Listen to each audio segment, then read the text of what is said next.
Hello friends, welcome to my YouTube channel. आज हम हिंदी व्याकरण में वचन को देखते हैं कि वचन क्या होते हैं। आइए देखते हैं। जिस शब्द से संख्या का बोध होता है उसे वचन कहते हैं। यानी कि कुछ शब्द ऐसे होते हैं जिनसे संख्या का पता चलता है तो वो क्या कहलाते हैं? वचन कहलाते हैं। वचन से यह पता चलता है कि यह व्यक्ति या वस्तु एक है या अधिक है। यानी कि वचन जो होते हैं इनसे हमें ये पता चल जाता है कि व्यक्ति या वस्तु एक है या फिर अधिक है एक से। ठीक है, अब देखते हैं वचन के भेद। वचन कितने प्रकार के होते हैं, कितने भेद होते हैं इसके। ठीक है, तो वचन के दो भेद होते हैं। कितने प्रकार के होते हैं? दो प्रकार के, जैसे कि एक वचन और बहुवचन। एक वचन देखते हैं कि एक वचन शब्द के जिस रूप से एक व्यक्ति या वस्तु का बोध होता है। यानी कि हमें कोई ऐसा शब्द मिल जाए जिससे हमें ये पता चल जाता है कि ये व्यक्ति या फिर वस्तु केवल एक है, तो वह शब्द क्या होता है? एक वचन होता है। जैसे कि लड़का, देखिए लड़का क्या होगा? एक है। ठीक है, ऐसी पुस्तक है, कोई पुस्तक एक है। बेटा, बेटा भी कोई एक है। माला है, जाति है, ये सब क्या है? एक है। तो ये शब्द क्या होंगे? एक वचन शब्द होंगे। अब देखिए बहुवचन के बारे में देखते हैं। जैसे कि शब्द के जिस रूप से एक से अधिक व्यक्तियों या वस्तुओं का बोध होता है उसे बहुवचन कहते हैं। यानी कि कुछ शब्द ऐसे होते हैं जिनसे हमें ये पता चलता है कि यह एक से अधिक है। ठीक है, तो वो क्या होंगे? बहुवचन होंगे। देखिए जैसे लड़के, ठीक है, लड़के तो काफ़ी सारे होते हैं। ठीक है, एक थोड़ी ना होता है। ऐसी पुस्तकें होती हैं, पुस्तकें भी काफ़ी सारी होती हैं। पुस्तक एक होती है लेकिन पुस्तकें काफ़ी सारी होती हैं। ऐसे ही बेटा एक होता है लेकिन बेटे काफ़ी सारे होते हैं, एक से ज़्यादा होते हैं, तो वो क्या कहलाते हैं? बहुवचन कहलाते हैं। जैसे माला एक होती है तो वो एक वचन में आती है, और मालाएं ये क्या होती हैं? बहुवचन में आती हैं। ऐसे ही जाति है, जाति क्या होगी? एक वचन होगी, और जातियाँ क्या होगी? बहुवचन होगी। ठीक है, एक वचन में क्या होता है? एक होती है चीज या फिर व्यक्ति वस्तु, और बहुवचन में एक से अधिक होती है। अब देखते हैं नेक्स्ट फर्स्ट पॉइंट। जैसे कि व्यक्तिवाचक संज्ञाएं एक वचन में होती हैं। यदि व्यक्तिवाचक संज्ञाओं को बहुवचन में प्रयोग किया जाता है तो वे जातिवाचक संज्ञाएं बन जाती हैं। यहाँ पे व्यक्तिवाचक संज्ञाएं क्या होती हैं? व्यक्तिवाचक संज्ञाएं हमेशा एक वचन होती हैं। ठीक है, अगर हम इसका बहुवचन में प्रयोग करते हैं तो वो क्या बन जाती हैं? जातिवाचक संज्ञा बन जाती हैं। जैसे कि देखिए, हमें इस देश को जयचंदो और मिर्जाफरों से बचाना है। ठीक है, अब जयचंद है, जयचंद एक नाम है, एक वचन है ये। ठीक है, अब जयचंदो यानी कि हमने बोल दिया तो ये बहुवचन हो गया, तो ये क्या बन गया? एक जातिवाचक संज्ञा बन गई। ऐसे ही मिर्जाफर, मिर्जाफर क्या है? एक वचन है। ठीक है, इसका हमने मिर्जाफरों बोला तो ये बहुवचन हो गया, तो ये क्या बन गई? एक जातिवाचक संज्ञा बन गई। विभीषण ये क्या है? एक वचन है। ठीक है, विभीषणों ये बहुवचन बन गया, लेकिन जब ये बहुवचन बन गया तो हम इसको जातिवाचक संज्ञाओं में मानेंगे। ऐसे ही गांधी है, तो गांधी क्या होगा? एक वचन, और गांधियों तो ये क्या हो गया? बहुवचन, पर ये गांधियों शब्द क्या बन जाएगा? जातिवाचक संज्ञाएं बन जाएंगी। अब नेक्स्ट सेकेंड पॉइंट है, भाववाचक और द्रव्यवाचक संज्ञाएं भी एक वचन में होती हैं। ठीक है, कुछ भाववाचक और द्रव्यवाचक संज्ञा होती हैं जो केवल एक वचन होती हैं। यदि इनको हम बहुवचन के रूप में प्रयोग करते हैं तो वो भी क्या बन जाती हैं? जातिवाचक संज्ञा बन जाती हैं। जैसे कि ऊपर व्यक्तिवाचक संज्ञाएं बहुवचन में प्रयोग की गई तो वो जातिवाचक बन गई। ऐसे ही कुछ भाववाचक और द्रव्यवाचक होती हैं अगर जिनका हम बहुवचन में अगर प्रयोग कर लेंगे तो वो क्या बन जाएंगी? जातिवाचक बन जाएंगी। जैसे हमारी आवश्यकताएं प्रकृतिपूर्ण करती हैं। ठीक है, तो आवश्यकता क्या है? एक वचन है। ठीक है, आवश्यकताएं क्या हो गई? बहुत सारी, एक से अधिक। ठीक है, बहुवचन हो गई, तो ये क्या बन जाएगा? एक जातिवाचक संज्ञा बन जाएगी। अब नेक्स्ट है, जैसे कि गर्मियों में लोग पहाड़ पर जाते हैं, तो गर्मी क्या है? एक वचन शब्द है। अब हमने यहाँ पे प्रयोग किया है गर्मियों यानी कि बहुवचन, तो ये क्या बन गया? एक जातिवाचक संज्ञा बन गई। ऐसे ही ईश्वर की लीलाओं को समझना कठिन है। अब लीला क्या होती है? लीला एक वचन होता है। ठीक है, अब लीलाओं बोल दिए तो ये क्या हो गया? बहुवचन, तो ये जब ये बहुवचन बना तो इसको एक जातिवाचक में हम प्रयोग करेंगे। थर्ड देखते हैं, व्यक्तिवाचक, भाववाचक और द्रव्यवाचक संज्ञाओं का प्रयोग प्रायः एक वचन में होता है, किंतु जातिवाचक और समूहवाचक संज्ञाओं का प्रयोग दोनों वचनों में हो सकता है। यहाँ पे हमें ये पता चलता है कि व्यक्तिवाचक हो, भाववाचक हो या फिर द्रव्यवाचक हो, इनको केवल हम एक वचन में ही प्रयोग में लाते हैं। और जातिवाचक और समूहवाचक को दोनों वचनों में प्रयोग किया जा सकता है। ठीक है, अब नेक्स्ट है हमारा अद्रार्थ शब्द जी, साहब, महोदय आदि लगने पर एक वचन शब्द में भी बहुवचन की तरह प्रयुक्त होते हैं।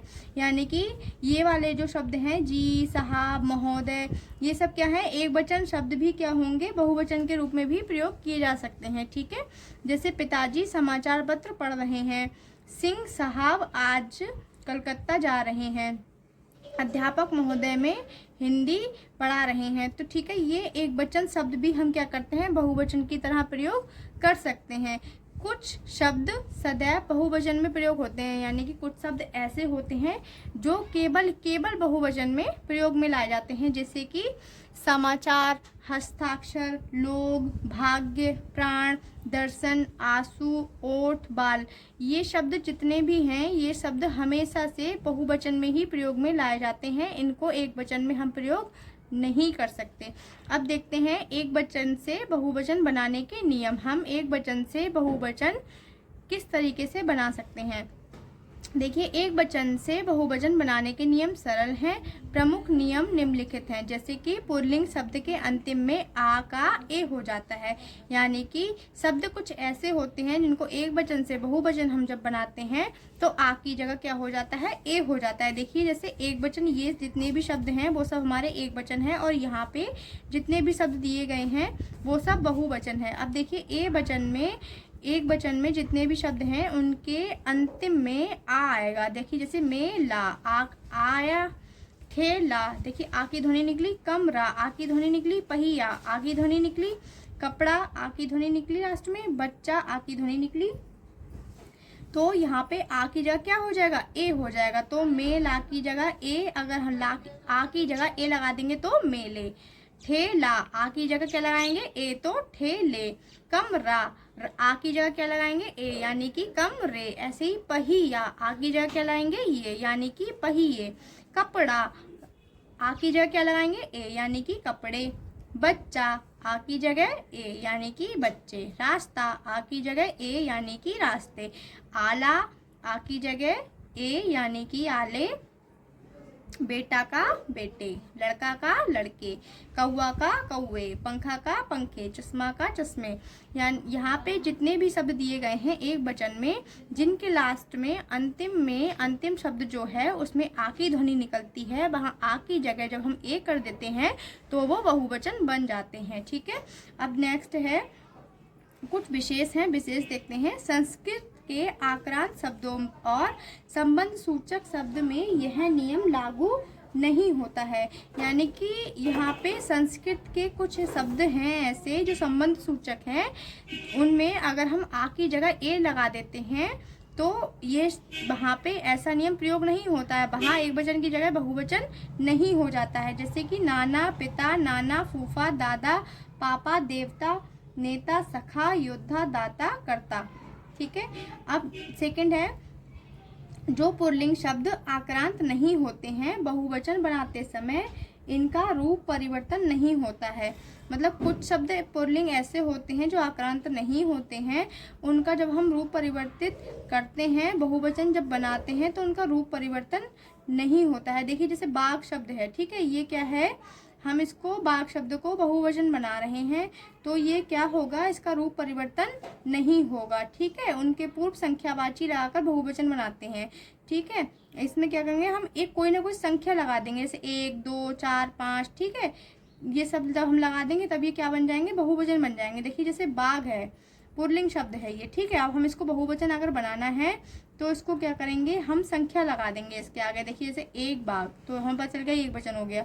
अब हमने बाघ की जगह दो लगा दिया, यानी संख्या लगा दी कोई, तो 2 बाघ हो गए। ठीक है, ये बहुवचन हो गया।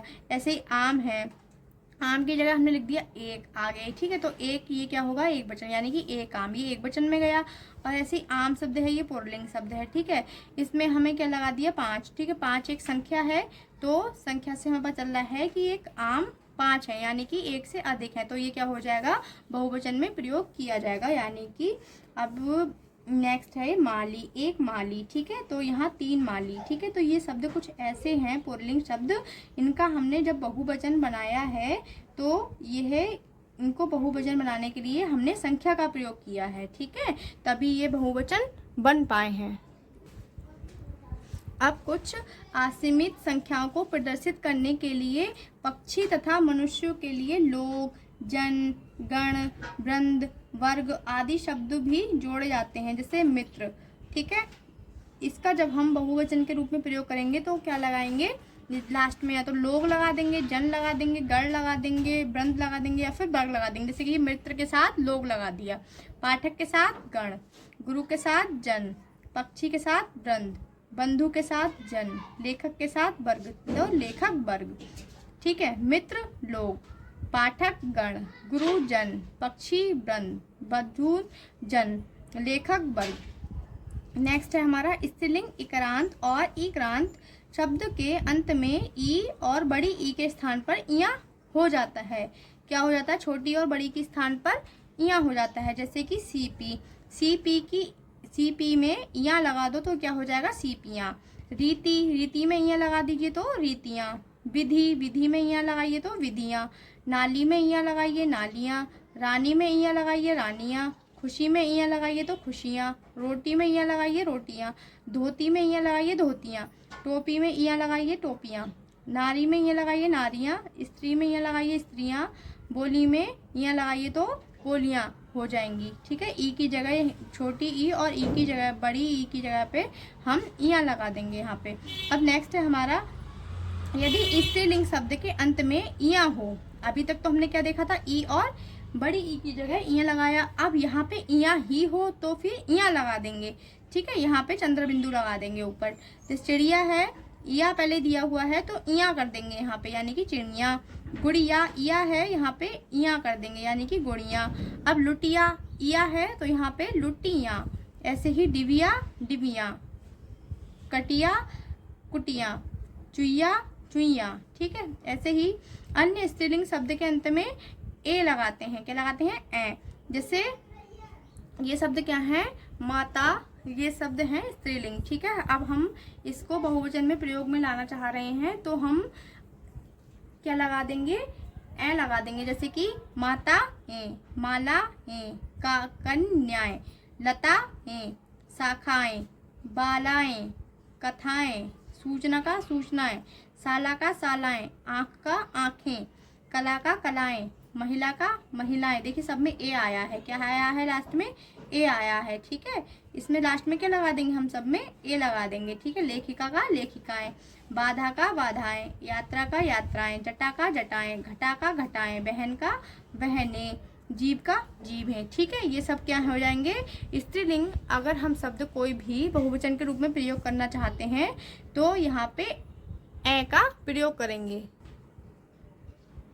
अब यहाँ देखिए, यदि स्त्रीलिंग शब्द के अंत में बड़ा ऊ होता है तो इसके स्थान पर छोटा ऊ हो जाता है, ठीक है। कुछ स्त्रीलिंग शब्द ऐसे होते हैं जिनके अंत में बड़ा ऊ होता है, उसके स्थान पर छोटा ऊ हो जाता है। देखिए जैसे बहू है, ठीक है, बहू में बड़ा ऊ की मात्रा लगी है तो यहाँ पे छोटा ऊ हो जाएगा। जब हम ए लगा देंगे तो बहुएं बहुवचन कर देंगे तो इसमें छोटा ऊ हो जाएगा। ऐसे ही बधू में देखिए बड़े ऊ की मात्रा है, अब हम यहाँ पे बधुएं करेंगे तो यहाँ पे क्या हो जाएगा, छोटी ऊ की मात्रा में ये परिवर्तित हो जाएगा, ठीक है। अब नेक्स्ट है हमारा, कारक चिन्हों ने, को, के लिए, से, पर, का, की, के, ये सब क्या है, ये सब क्या है, कारक चिन्ह है, ठीक है। से पहले आने वाले सभी शब्दों में ओ जुड़ जाता है, यानी कि जब ये शब्द आते हैं कारक चिन्ह वाले तो इन शब्दों के आने से पहले क्या लग जाता है, ओ लग जाता है। जैसे कि जैसे यदि अंत में दीर्घ और ह्रस्व हो, यदि अंत में स्वर क्या हो, दीर्घ स्वर हो या फिर ह्रस्व स्वर हो तो उसमें कारक चिन्हों की जगह पे ओ हो जाता है, ठीक है। अब देखिए चोर है ये, ठीक है, चोर में ओ हो गया चोरो, मोर में ओ आ गया तो मोरो, मनुष्य में ओ आ गया तो मनुष्यों, लड़का में लड़को, रास्ता का रास्तो, मुर्गे का मुर्गो, धेनु का धेनुओं, ठीक है। तो यहाँ पे जितने भी कारक चिन्ह का प्रयोग किया गया है उसकी जगह पे जिसमें दीर्घ स्वर या फिर ह्रस्व स्वर आया है उसकी जगह ओ हो गया है, ठीक है। अब नेक्स्ट है हमारा इक्रांत और ईक्रांत शब्द के अंत में यो जोड़ा जाता है, यानी कि बड़ी ई हो और छोटी ई कर देते हैं। क्या कर देते हैं? बड़ी ई को छोटी ई कर देते हैं। ठीक है, जैसे नारी, नारी का क्या करते हैं? इक्रांत इक्रांत शब्द है तो यहाँ पे यो हो जाएगा। देखिए नारियों हो गया, नदी का नदियों हो गया, माली का मालियों, डाली का डालियों, साथी का साथियों। ठीक है, तो यहाँ पे क्या हो जाएगा? यो हो जाएगा। अब देखिए यदि स्त्रीलिंग शब्द आक्रांत हो तो उसमें आ बना रहता है। क्या हो? आक्रांत हो तो इसमें आ बना रहता है। देखिए जैसे साला है, ठीक है, साला में आ बना रहता है तो ये क्या हो जाएगा? सालाओं हो जाएगा। बाला में आ बना रहता है तो ये क्या हो जाएगा? बालाओं। बाधा का बाधाओं, माला का मालाओं, कन्या का कन्याओं, चिंता का चिंताओं, चिता का चिताओं, घटा का घटाओं, शाखा का शाखाओं, महिला का महिलाओं। अब नेक्स्ट है संबंध करते समय बहुवचन में ओ के स्थान पर ओ आता है, जैसे हे पिताओं, हे सज्जनों, हे मित्रों, हे छात्रों। यानी कि कुछ संबंध बोधक जो होते हैं बोले जाते हैं उनमें ओ के स्थान पर ओ ही रहता है। ठीक है, नेक्स्ट है हमारा अंग्रेजी और फारसी के जो शब्द हिंदी में प्रचलन में आ गए हैं उनके बहुवचन रूप हिंदी शब्दों की तरह ही बनते हैं। जैसे कि देखिए स्कूल का स्कूलों, कोट का कोटो, मेम का मेमे, मैडम का मेडमे, टाई का टाइयाँ, खबर का खबरें, दवा का दवाएं, पिन का पिनो, कॉलेज का कॉलेजों, कुंतल का कुंतलों। ठीक है, तो आज के चैप्टर में हमने क्या सीखा? आज के चैप्टर में हमने देखा कि हम वचन किसे कहते हैं, इसके कितने भेद होते हैं। ठीक है, व्यक्तिवाचक संज्ञाओं को बहुवचन में किस तरीके से प्रयोग में लाया जाता है। ठीक है, तो हमने कुछ बहुवचन और एकवचन के बारे में प्रयोग को आज सीखा था।